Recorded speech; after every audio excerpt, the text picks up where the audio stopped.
gang, it's me, Dr. Steve. We've got an extraordinary development on the AI front. It's an absolutely unprecedented call by Elon Musk to stop temporarily AI development precisely because of its potential dangers. We're going to take a look at the proposal and we're going to see how it relates to a geopolitical arms race over AI, where many believe that the winner wins control of the world. You're not going to want to miss this. Elon Musk, along with a number of other tech leaders, are calling for a 6-month moratorium on the development of AI, citing the risks that such a development poses to society. In an open letter signed by over 1,000 tech experts, they're together asking AI developers to, quote, immediately pause for at least 6 months the training of AI systems more powerful than GPT-4. GPT-4 is the latest deep learning model from OpenAI, which, according to the developers, exhibits human-level performance on various professional and academic benchmarks. And that's the key to understanding AI at its most basic level.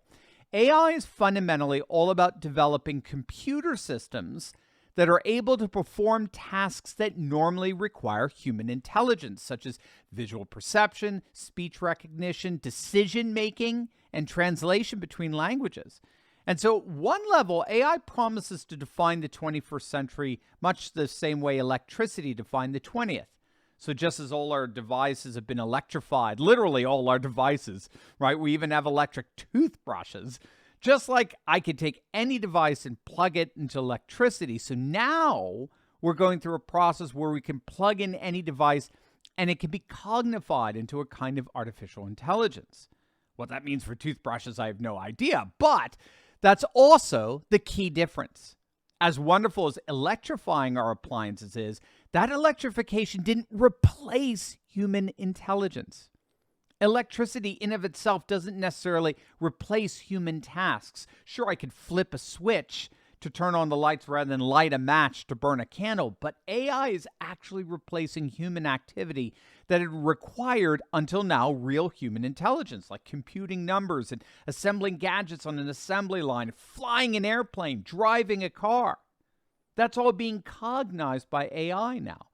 And with this revolution upon revolution we're sitting on top of here, Musk and these other tech leaders are in effect saying that these revolutions are getting way ahead of us.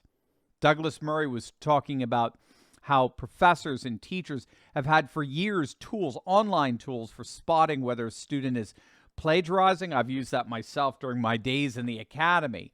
However, with the advent of ChatGPT, there's no way a prof or a teacher can determine if the student or the AI wrote the paper. In other words, the technology is getting way ahead of us. We can't keep up with it. And so this open letter, signed by over 1,000 tech leaders and experts, is calling for a temporary pause in AI development. The paper reads, quote, AI labs and independent experts should use this pause to jointly develop and implement a set of shared safety protocols for advanced AI design and development that are rigorously and audited and overseen by independent outside experts. Now, you need to know that this goes way beyond developments in technology and tech sector. What appears to be very much concerning to Musk is the way all of this AI is turning into a new kind of arms race among nations. We're talking China, Russia, India, US, EU. Everyone is racing towards the goal that he who controls AI will ultimately control the world. This is going to blow your mind. But first, gang, I got to tell you, I was shocked when I recently found out how easy it was to access the deed to my house. And not just access it, but change it.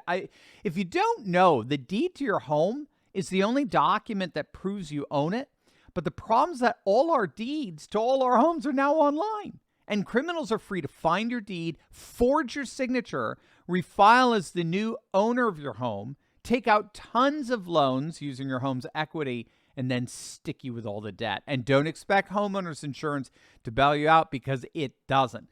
But that is where our good friends over at Home Title Lock come in. Gang, they're absolutely amazing. Home Title Lock gives you the peace of mind that the deed to your home is absolutely and completely protected. Click on that link below right now and use promo code TurleyTalks. And all you have to do is enter your address for your no-obligation home title scan to see if you're already the victim of deed theft. That's a $100 value, absolutely and totally free with my promo code Turley Talks.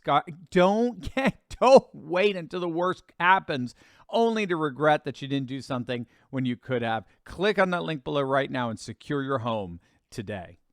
What's actually happening right before our very eyes is we're actually seeing a new kind of geopolitics emerging here, what venture capitalist Ian Hogarth refers to as AI nationalism. And this is where states are increasingly shaping their national policies to the wider AI landscape and competing against each other for AI supremacy. And here what's so fascinating is that at a geopolitical level, AI isn't functioning so much as the new electricity. AI is functioning as the new oil. So just as oil shaped international alliances and diplomacy in the past, so new alliances are increasingly overlapping in cooperation surrounding the latest developments in AI. Russian President Vladimir Putin back in 2017 argued that the nation that masters AI first is the one that will control the world.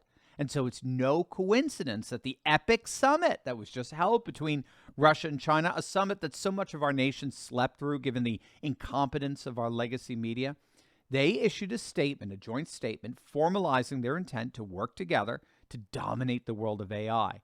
The Chinese-Russian statement said, quote, technological sovereignty is the key to sustainability. We propose further improving strategic partnerships in specific industries. By combining our wealth of research capacity and industrial capabilities, Russia and China can become world leaders in information technology, cybersecurity, and artificial intelligence. And so what that means is that AI nationalism is basically giving rise to a very real kind of AI arms race, particularly between the United States and China. And again, the notion here is that the nation that develops the most advanced AI technology is the one that's going to enjoy the greatest economic, political, and military benefits over all other nations. The Brookings Institute recently published a piece that argued that whoever controls AI by 2030 will rule the century. I mean, think about it. Imagine you had an AI that could figure out the ultimate business model, as it were. You had an AI that could determine how to beat all other businesses in virtually any industry. And then you pour capital into building businesses based on that AI business model. That nation would have a massive economic and financial advantage over any other nation.